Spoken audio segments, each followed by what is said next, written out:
The void between stars was silent, the kind of silence that felt ancient, heavy with the dust of forgotten wars. In that silence drifted a world no one had seen in 10,000 years. Its oceans were frozen glass, its cities buried beneath a shroud of dust and time. Yet beneath that lifeless crust, something vast slept, machines forged in an age when humanity ruled the stars. They called it Earth, though few believed it had ever truly existed. To most, it was a myth, a cradle burned by its own brilliance. But when Captain Marcus Hale and the exploration ship Dauntless stumbled upon the coordinates buried in a pre-Exodus signal, they didn't find a grave. They found a warning. And a door. The Dauntless cut through the debris field like a blade through silk. Fragments of derelict satellites and skeletal ships orbited the dead world below, glinting faintly against the pale light of Sol, a star now dim and weary, like a two had aged alongside its lost children.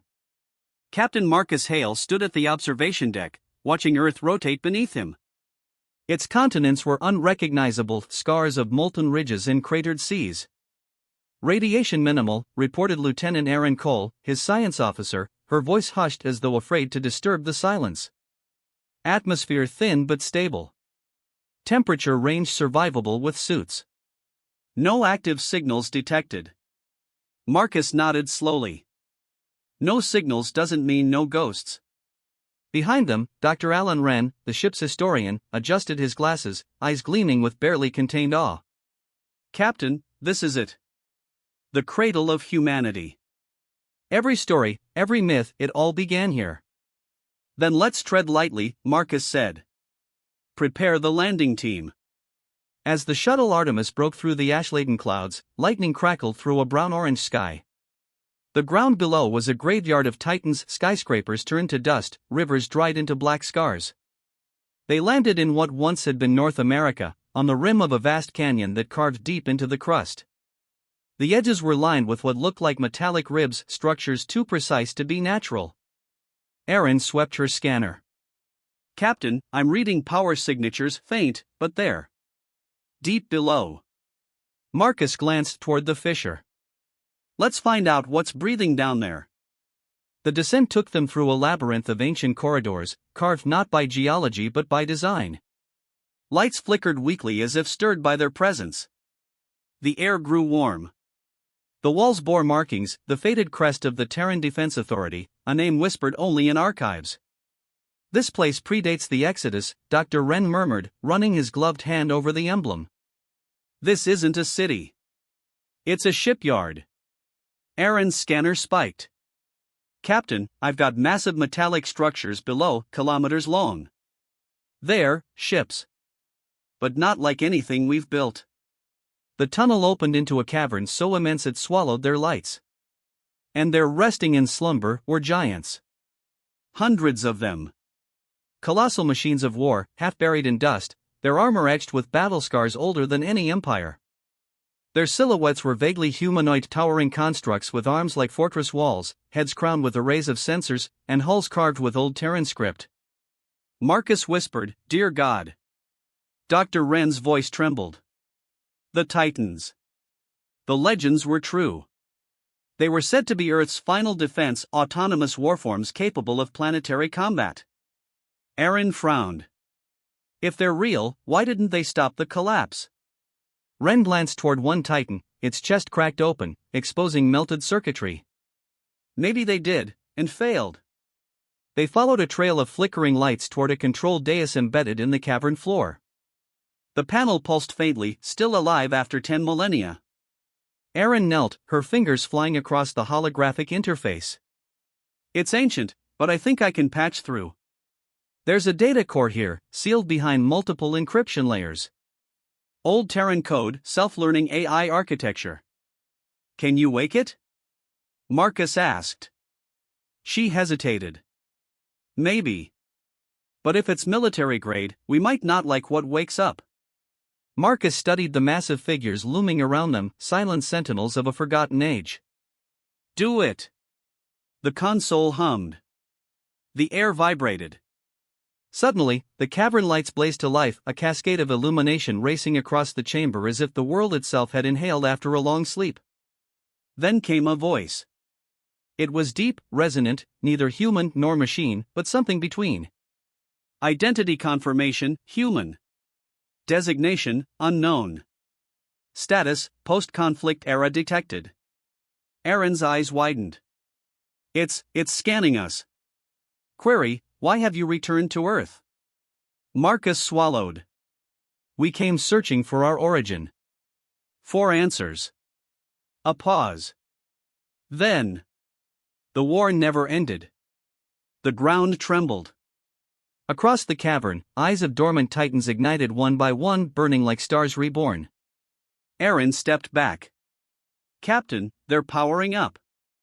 Abort! Marcus shouted. Everyone back to the shuttle. But before they could move, the central titan, easily a kilometer tall, stirred. Its armor plates shifted, releasing a roar of hydraulic fury. The ancient floor quaked beneath its awakening weight. Enemy signals detected beyond Sol system. Reactivating Terran defense protocol. Enemy signals? Aaron shouted over the rumble. There's nothing out there. Dr. Wren's face went pale. Unless what they were fighting is still alive. They barely made it back to the Artemis as the ground erupted in a storm of debris and light. Massive pylons extended from the canyon, spearing into the clouds as energy coursed through them. From orbit, the Dauntless watched the transformation unfold, the dead Earth glowing once more, like a giant heart restarting after eons. Marcus's voice came through the calms, shaken but resolute. They're not just waking up. They're calling home. Calling who? The helmsman asked. Marcus stared out the viewport as dozens of signals burst from the planet, streaking into deep space like a flare fired into the abyss. Whoever they were built to fight. And in the depths of the cosmos, something answered. The flare of Earth's awakening still burned against the void when the Dauntless sensors began to scream. Captain Marcus Hale stood on the bridge, eyes fixed on the holographic display where 1,000 crimson signatures were blooming like blood in water. "Report," he said, voice low but steady. Lieutenant Aaron Cole's fingers flew across her console. We've got multiple deep space transmissions originating from Earth's surface. Frequency unknown, non-standard. It's broadcasting everywhere. Every direction. Dr. Alan Wren, pale and wide-eyed, whispered, "It's a distress beacon." Or a challenge. Marcus frowned. What do you mean? Those titans, they were war machines built to guard humanity's homeworld. If they're transmitting, it means they've detected a threat. And after 10,000 years, Wren's voice dropped to a hush. Whatever they fought last time may still be out there. The Dauntless orbited in uneasy silence as Earth's surface blazed with activity. Dozens, perhaps hundreds, of the colossal warforms were rising from their burial sites across continents. The shipyard beneath the crust was only one of many. Through the forward viewport, Marcus could see it, one of the titans ascending from the Grand Canyon, its massive frame wreathed in fire and dust. The thing's eyes, or sensors, burned blue-white, its limbs moving with slow, deliberate precision. Good God, Aaron murmured. They're self-repairing. Drawing power from geothermal reserves. They're rebuilding themselves. Not just that, Marcus said. They're forming up.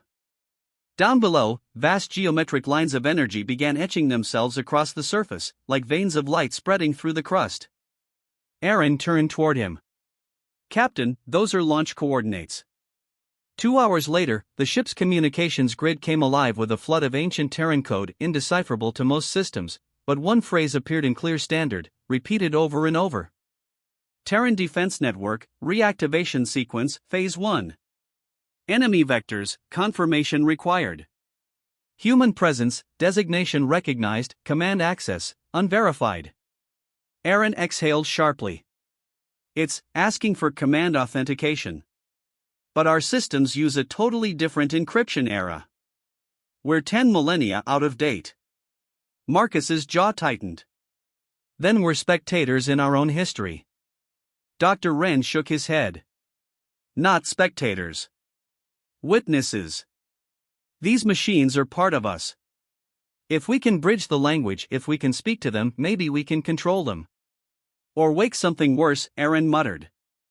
The first explosion struck 3 hours later. It came from the far side of the moon, a violent, concussive burst of light that flared across every sensor aboard Dauntless. The ship's hull shuddered under the energy wave. Impact detected. Aaron cried. Source unknown. It came from outside the system. Marcus gripped the railing. Show me. The holodisplay zoomed out, revealing a distortion at the edge of Sol's gravitational boundary, a dark rift in space, pulsing irregularly. Dr. Wren's voice was trembling now. Something's coming through. The distortion widened, fracturing into tendrils of red light. Then, like a wound tearing open, a shape emerged. A vessel unlike any human craft, its geometry wrong, shifting, half organic and half metallic. Aaron whispered, "That's impossible, it's the same energy pattern the Titans were built to fight." Meaning? Marcus asked. They detected them before we did. Earth's Titans moved. One by one, they turned their heads toward the stars, toward the invaders arriving through the rift. The ground shook as launch bays opened across the surface, disgorging columns of plasma and steel. And then, for the first time in 10,000 years, humanity's war machines took flight. The first Titan rose from the canyon like a god ascending. The force of its engines split the air, sending dust clouds swirling into the stratosphere. Behind it, dozens more followed, vast, angular forms wreathed in light, their hulls gleaming like new forged armor. The Dauntless trembled under their shockwaves as they passed, a fleet of ancient giants returning to war. Aaron stared, breathless. They're launching into orbit. They're forming a perimeter. Marcus watched the hologram, the blue signatures of the Titans arraying themselves between Earth and the rift. Defensive line, he murmured. They're fighting to protect us. Protect us from what? Wren asked. Before Marcus could answer, the rift erupted again, and dozens of alien vessels spilled out, black and gleaming, their surfaces crawling with movement. The cones filled with static. Then came the first strike. The lead Titan fired. A beam of white energy, pure and silent, lanced across space and vaporized the front line of the alien fleet in a single sweep. The void flared, and debris scattered like meteors. Cheers erupted across the Dauntless bridge until the aliens fired back. From their hulls, tendrils of crimson light arced outward, connecting and pulsing like veins. A massive wave of energy surged toward the Titans, and when it struck, space itself seemed to ripple. 2 Titans disintegrated instantly. A third was cleaved in half, its wreckage tumbling toward Earth's atmosphere like a falling moon. Aaron gasped. They're adapting, feeding on the energy output. Wren slammed a fist against the console. This was the war they lost. The Titans weren't enough to stop them last time. Marcus's voice cut through the chaos. Then we make damn sure they don't fight alone this time. Minutes later, the Dauntless joined the fray. Its engines roared as it maneuvered between the colossal figures, targeting enemy vessels with railgun volleys. The Titans responded, syncing their fire with human targeting data, adjusting their strategies in real time. Aaron shouted over the alarms, "Captain! They're reacting to our commands, matching formation. It's like they remember us." Marcus's heart pounded.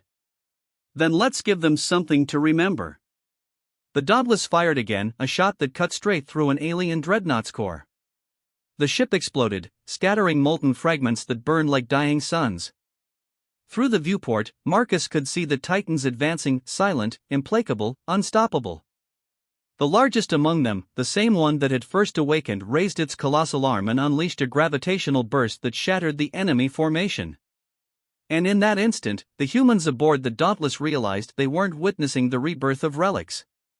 They were watching gods return to war. But amid the chaos, Aaron's console flickered, a new signal pulsing through the noise. "Captain," she whispered, voice tight with dread. "We've got an incoming transmission. It's not from Earth." "It's not from them either." Marcus turned sharply. "Then who?" Aaron stared at the data stream, her face pale. "It's human. Origin, Proxima Centauri. Message repeating. This is the Colonial Defense Fleet. Do not engage the Titans. They are not under your control. The bridge fell silent. Marcus felt the weight of 1,000 centuries press upon him. The Titans, Earth's greatest guardians, were awake. The aliens had returned. And now humanity itself was divided on whether to let its gods rise again. Marcus looked out into the burning void, jaw set, as the ancient war thundered anew. "Too late," he said quietly. "They already have." The void burned. Everywhere around Earth's orbit, light and death danced in silence, beams of energy slashing across the dark, titans clashing with alien vessels that bled crimson into the abyss. The Dauntless roared through the chaos, its hull scarred and trembling. Captain Marcus Hale gripped the railing as another impact rocked the ship. "Status," he shouted. Lieutenant Aaron Cole's voice crackled through the static. "Shields at 40%. Weapons running hot. The Titans are pushing them back, but the aliens just keep coming." Dr. Alan Wren was hunched over the comms terminal, trying to filter through the storm of transmissions. "Captain, the Colonial Defense Fleet's signal is strengthening. They're on approach ETA, 15 minutes. Marcus's eyes narrowed. 15 minutes, and they'll see a battlefield full of war machines they don't understand. And they might shoot both sides, Aaron added grimly. Marcus looked through the viewport. Beyond the drifting debris and burning light, Earth shone, no longer dead, but alive, radiant with energy pulsing through the Titan's network. The cradle of humanity had awakened, and its children were fighting among the stars. The largest of the Titans, the one they'd seen rise from the canyon, hovered above the planet's atmosphere like a god in orbit. Its armor was blackened with scars of ancient battles, yet its core burned brighter than any sun. Aaron pointed at the holofeed. "That one's broadcasting a command pattern. The others are responding, it's coordinating them." Dr. Wren's breath caught. "That's the pre-march. The Central Command Unit of the Terran Defense Authority. It's the heart of their network." Marcus frowned. "Then maybe it can hear us." He activated the comm channel, overriding frequency limits. "This is Captain Marcus Hale of the Dauntless, Terran Descent. You're fighting for humanity, we're with you." The response came instantly, a voice like thunder wrapped in digital ice. "Identity, confirmed. Lineage, human. Command status, denied. Defense priority, Earth preservation. Human loss, acceptable." Aaron's eyes widened. "Did it just say our loss is acceptable?" Marcus's heart sank. "They don't see us as people, just as parameters." Dr. Wren turned sharply. "Captain, these things were built for total war. They don't recognize post-war civilization as command authority. To them, we're descendants, not commanders." Marcus clenched his jaw. "Then we have to make them remember who they're fighting for." The rift at the edge of the system widened again, vomiting another wave of alien vessels, larger this time, a swarm of biometallic leviathans. The stars dimmed under their shadow. Aaron's console flared red. "Captain, the Titans can't hold that many. The aliens are breaking through." "Helm!" Marcus barked. "Bring us about, target the lead ship. Fire all rail batteries." The Dauntless surged forward, guns roaring. Its volleys ripped through the void, tearing chunks from the alien Leviathan's hide. The creature screamed, an impossible sound carried through the vacuum via psychic resonance, felt rather than heard. But the counterattack came fast. A spear of crimson energy lanced out, striking the Dauntless' flank. The ship groaned, lights dimming. "Port shields down!" Aaron cried. "We can't take another hit like that." Marcus slammed his hand against the console. "We hold. We stay between them and Earth." Dr. Wren turned from his station, desperation in his eyes. "Captain, we can't win like this. The Titan's AI, it's locked into preset directives. But if we can access the Terran core, we could rewrite them. Make them recognize us as command authority." Marcus looked at him sharply. "You're saying we hack the pre-march?" "Exactly. But we'll need direct access from its core. On site." Aaron stared at him. You mean we have to board that thing? Marcus gave a grim nod. Gear up. They launched in the Artemis through debris and plasma storms, weaving between drifting hulks of alien craft. The sight was both terrifying and majestic, the Titans moving like gods of war, each swing of their colossal arms scattering fleets like ash. The Primarch loomed ahead, a metallic mountain floating in orbit. Its surface glowed with channels of blue energy, its eyes burning brighter than stars. As they neared, docking clamps extended automatically, as if the machine already knew they were coming. Permission granted, Aaron whispered. Or a trap. Doesn't matter, Marcus said. We're out of options. Inside the Primarch, the corridors were cathedral-like, towering halls of obsidian steel and faint blue light.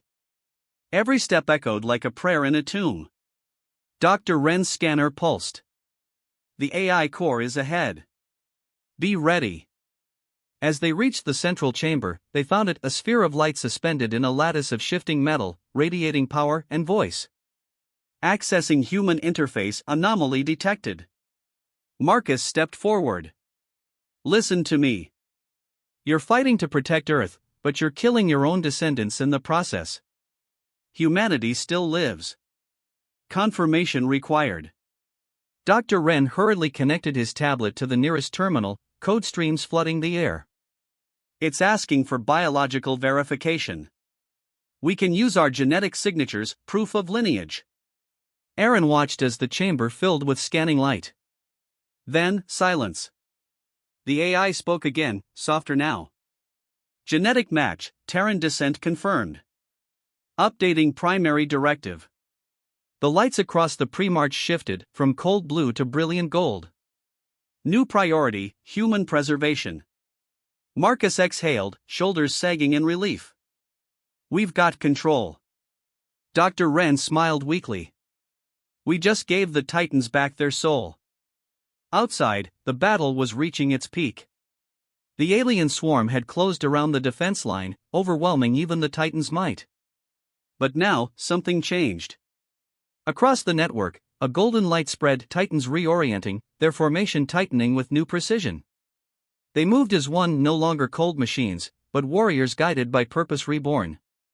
The Primarch's voice thundered across every channel. Terran defense protocol updated. Enemy eradication initiated. And with that, the Titans unleashed their fury. The sky above Earth turned to fire. Energy lances ripped through the alien fleet, detonating in waves of blinding light. Gravitational pulses tore apart leviathans the size of moons. The void itself seemed to crack under the sheer violence of it. The colonial defense fleet arrived just in time to see the heavens burn, the Titans annihilating the enemy with impossible force.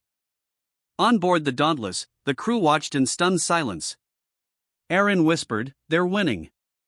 Marcus's voice came through the comms, steady and full of awe. They remember who they are now. Moments later, the rift collapsed, imploding on itself as the last of the alien vessels were torn apart. The battle was over. The Primarch drifted quietly in orbit, its armor scorched but intact. The Artemis detached, returning to the Dauntless amid the wreckage of gods and ghosts.